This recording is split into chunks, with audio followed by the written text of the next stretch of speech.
There is an ongoing current worldwide debate about the role of capitalism and the problems with short-termism. Now, short-termism reflects management's and boards' excessive focus on quarterly earnings and share buybacks. The problem is that this slows down core reinvestment in the business. Now, those executives who are most concerned about short-termism have formed an organization. It's called Focusing Capital on the Long Term. The website is fclt.org. And on that website, there are a lot of insightful papers, many of which deal with the sustainable long-term corporation as needing to coordinate strategy, board oversight, culture, and the composition of the firm's shareholder base. Now, the question comes up, is there a practical something that we can do in the near term that will address the problems of short-termism and promote long-term value creation? Now, there is, I believe. In my new book, Value Creation Thinking, and by the way, there's a website, valuecreationthinking.com, and it's got a lot of cool stuff on it. Now, in the book, I outline a proposed life cycle review. And a life cycle review will help managements and boards make better reinvestment decisions and fundamentally improve communication with investors. Very briefly, a life cycle review would show for each of the firm's major business units its life cycle history. And in the context of that historical track record, management and the board would explain why reinvestment in the business should create value in the future.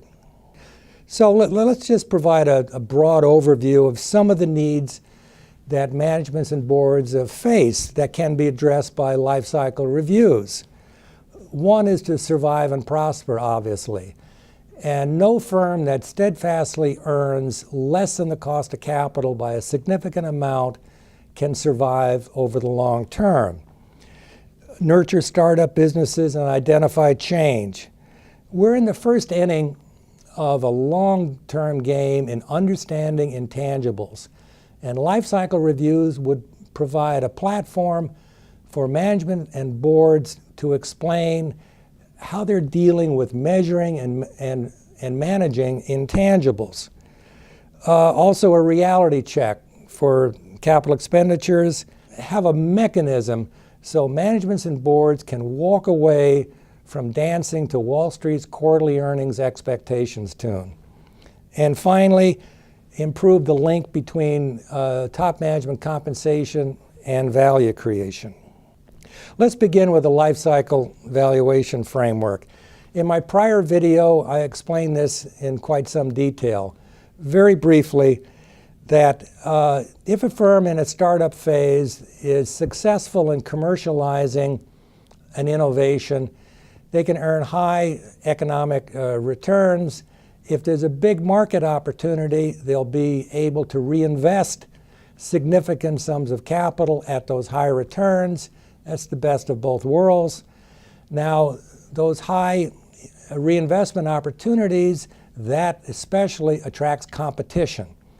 And that in a competitive marketplace, other firms compete, and over time, economic returns fade towards the cost of capital, the reinvestment rate fades, and firms eventually become average or cost of capital type businesses.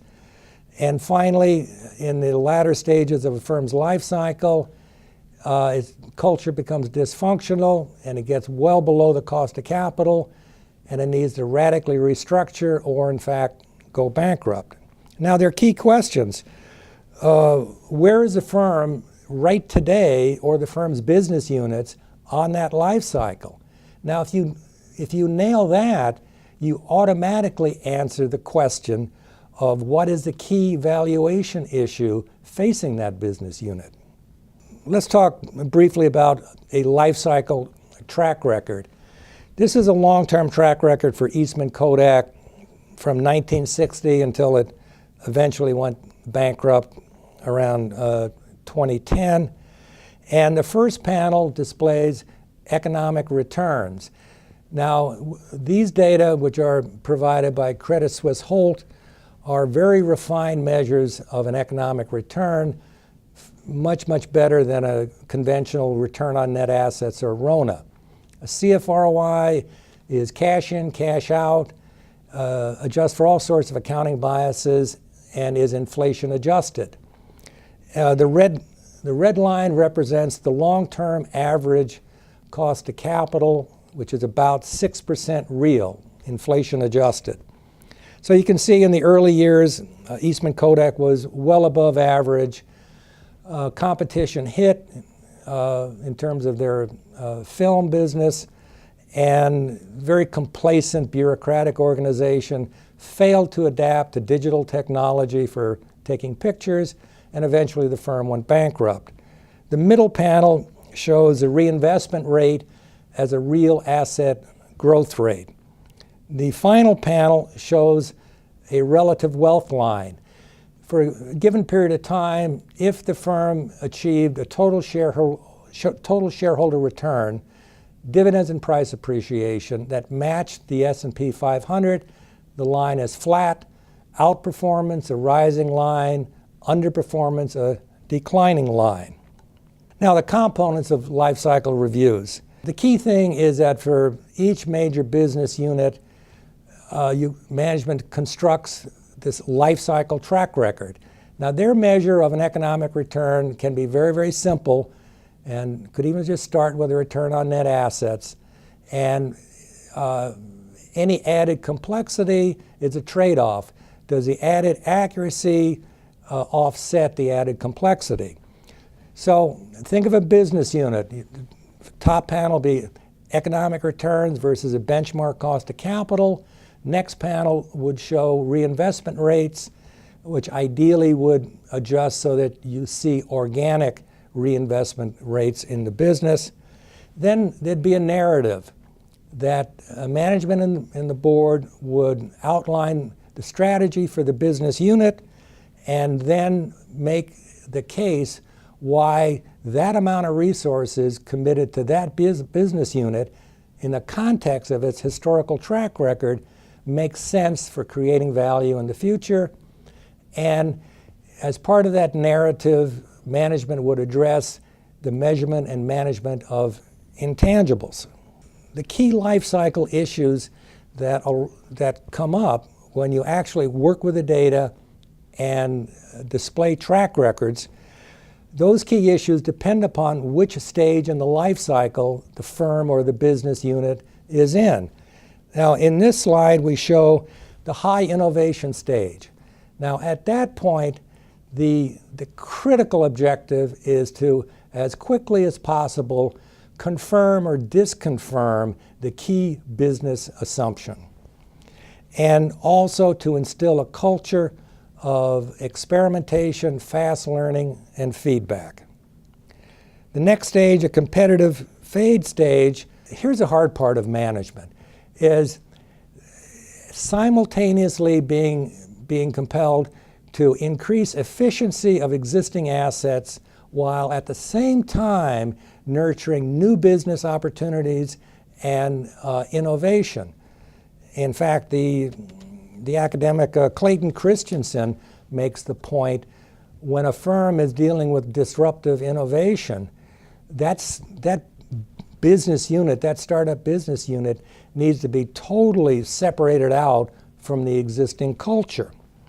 The other point for firms in the competitive fade stage is that they need to build or acquire core capabilities of the firm, which will help build a competitive moat for the future. Next phase is the mature phase, where at that point it's an imperative to improve the efficiency of the existing business, and divestitures may be needed.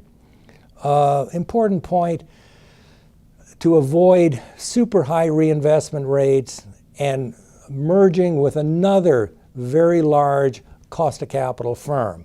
We've all heard those pleas that this big mega merger is going to give us efficiencies, synergies, and all of that, but typically it just makes the problem much more difficult. The failing business model stage, at that point, when you study the histories of firms, invariably, firms that are in that failing business model, well below the cost of capital for a fair number of years, they have a dysfunctional culture.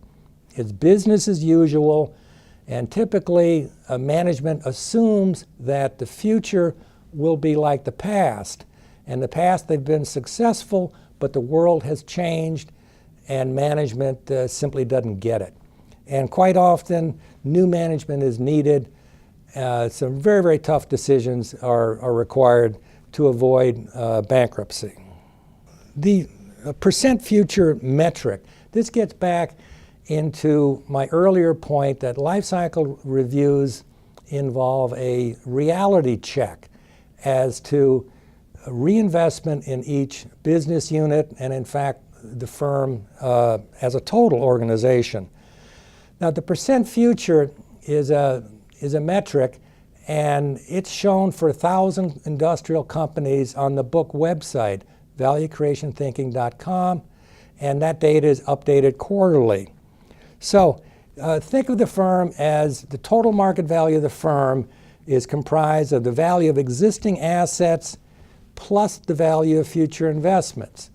Now, the market, when it sets equity stock prices, it's making that assessment. So we can decode market expectations that are embedded in stock prices and find out how much of the firm's total market value is attributed to the implied value of future investments. In other words, the total market value minus the estimated value of existing assets, that's really the value for the future, divided by the firm's total market value expressed as a percent, that's the percent future metric.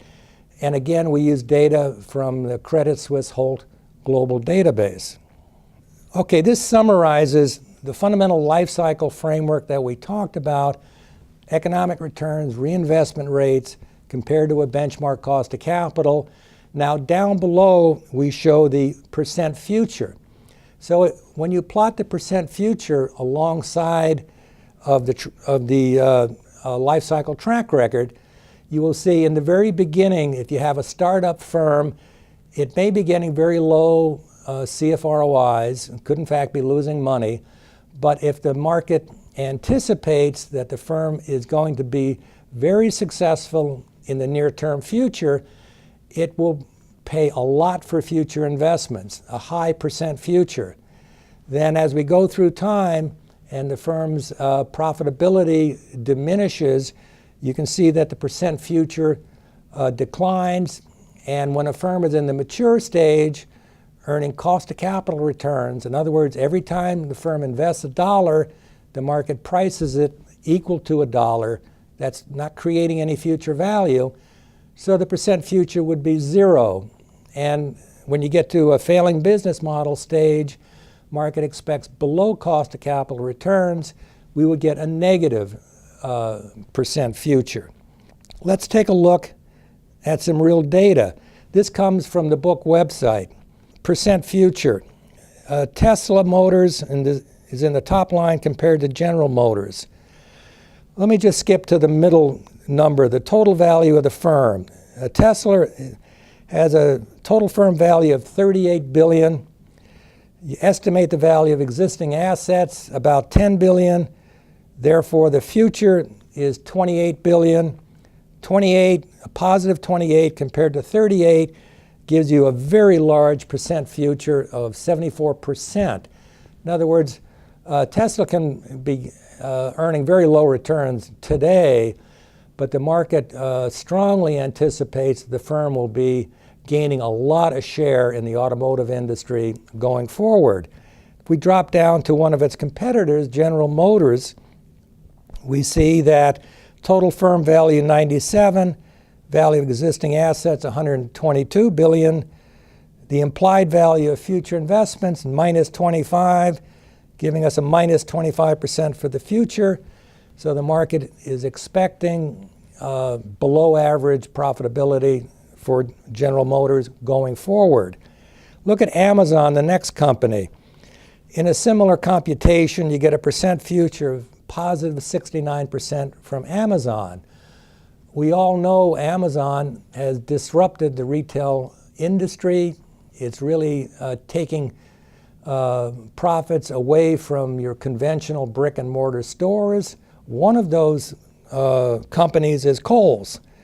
Now, Kohl's has been earning CFROIs around 7%, which is a decent return and slightly above today's cost of capital. But the market expects in the future that profitability is going to seriously decline. Minus 28% for the percent future. These kind of data are very, very valuable when a management and board is constructing a life cycle review, because it gives an independent reality check, and the market is always looking at the future. So significant change can be taking place, and management and the board, in fact, sometimes they need a wake-up call. In the prior video that I did, the overview of the Value Creation Thinking book, I spent a lot of time describing the four components of the firm's purpose: vision, survive and prosper, win-win partnerships, taking care of future generations. That leads into management's core responsibilities, which are to implement an operationally useful valuation framework, deal with resource efficiency, and nurture a knowledge-building culture. Depending upon how well management executes will determine the life cycle performance. And the objective should be to earn economic returns above the cost of capital at a fade rate for reinvestments which can sustain those economic returns above the cost of capital. In other words, a long-term favorable fade rate. So we're going to look at some histories of individual companies. And part of the knowledge building culture is to be able to study history, especially companies and their track records, and understand market expectations, what happens to the share price over time, and get a feel for management strategies and what competitors are doing, and how well the strategy works out or doesn't work out, because building up that sort of a knowledge basis, and then you're much better equipped when you're analyzing individual business units. So let's take a look at some companies. Intuit is famous for their Quicken software. And you can see in the beginning here of this chart, their CFROIs, they hit a bump, CFROIs plummeted, then they really got their act together. Surging CFROIs, triple the cost of capital, high reinvestment rates. Now, Intuit is a purpose-driven firm, and it's a stellar example of nurturing a knowledge-building culture of experimentation and feedback. It's just a great example. Brad Smith is the current CEO of Intuit. Here is what he says about the company.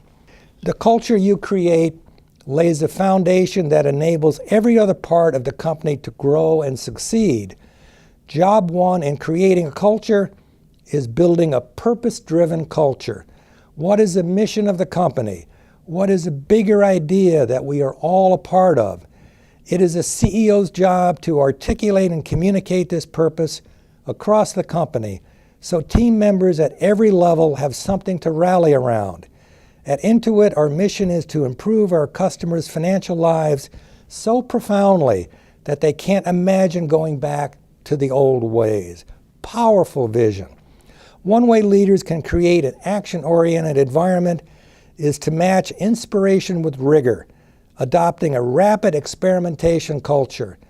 Great ideas are simply hypotheses unless matched with tangible proof they deliver meaningful impact. A rapid experimentation culture cuts through hierarchy, especially if leaders hold their own ideas to the same scrutiny of testing, creating an environment where everyone can innovate and debate turns into doing. So that is an insight into the kind of leadership that Intuit has, and we've already looked at the financial results. So Intuit really nails down the purpose of the firm, and as I've mentioned before, it's an incredible example of nurturing a knowledge-building culture. Take a look at Medtronic. And Medtronic, during the 1990s, the CEO was Bill George. If you were to poll knowledgeable business people for their selection of who are the best CEOs of all time, I think Bill George's name would appear on just about every list. Now, during the 1990s, Medtronic, medical device manufacturer, that he took Medtronic, which was a well above average company, and for that decade of the 1990s, as you can see in this chart, tremendous surge in CFROIs, high reinvestment rate, and even though it was a large size company when he took over, the stock outperformed the S&P 500 60-fold during that period. Here's Bill George's insights as to creating shareholder value and managing a business. In my experience, motivating employees with a sense of purpose is the only way to deliver innovative products, superior service, and unsurpassed quality over the long haul. An organization of highly motivated people is hard to duplicate. The motivation will last if it is deeply rooted in employees' commitment to the intrinsic purpose of their work. Now let's look at a diametrically opposite company. Now, I've been doing life cycle track records going back to 1970. I've spent a lot of time analyzing, constructing, improving, and what have you with these. Of all major corporations that have a significant long-term history, Bethlehem Steel is probably the worst in terms of financial performance, culture, any way you want to look at the company. I won't go into a lot of details about Bethlehem Steel, other than it was totally dysfunctional. And as you can see in the top panel, the firm in this 40-year period before it went bankrupt, it never, ever earned the cost of capital or anywhere close to the cost of capital. You can see in the bottom line where shareholders eventually lost all their capital, and that there really are mutual interests, customers, employees, and shareholders. Over the long haul, they're all in the same boat together. Getting back to that earlier slide on to survive and prosper, you simply have to earn the cost of capital, and if you steadfastly are well below the cost of capital, everyone loses. And Bethlehem Steel is a perfect example of that failure. One final company, Amazon. And getting back to that list of the all-time best CEOs, I think my number one choice would be Jeff Bezos of Amazon.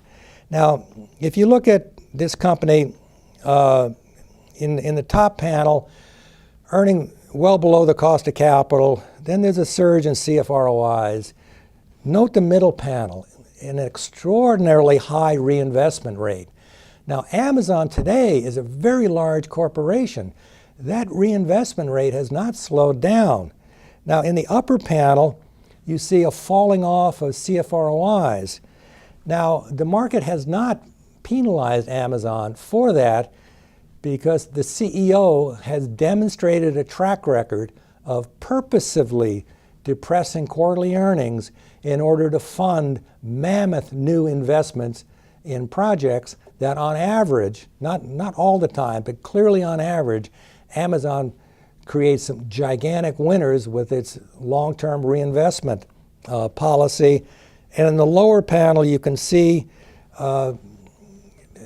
Amazon shareholders have outperformed the market by a large amount. What does Jeff Bezos say about what makes Amazon tick? Companies get skills focused instead of customer needs focused.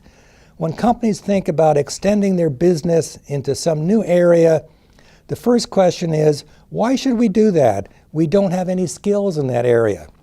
That approach puts a finite lifetime on a company because the world changes and what used to be cutting-edge skills have turned into something your customers may not need anymore. A much more stable strategy is to start with, what do my customers need? Then do an inventory of the gaps in your skills. Kindle is a great example. If we set our strategy by what our skills happen to be rather than by what our customers need, we never would have done it. We had to go out and hire people who know how to build hardware devices and create a whole new competency for the company. So getting back to the key life cycle issues, Amazon has clearly built or acquired new capabilities in order to continually make large reinvestments in the business. And it's also an enormously efficient company. So the CEO has orchestrated an organization that combines efficiency and high innovation, simultaneously doing both. And that's the key ingredient to getting a favorable long-term fade rate. Thank you.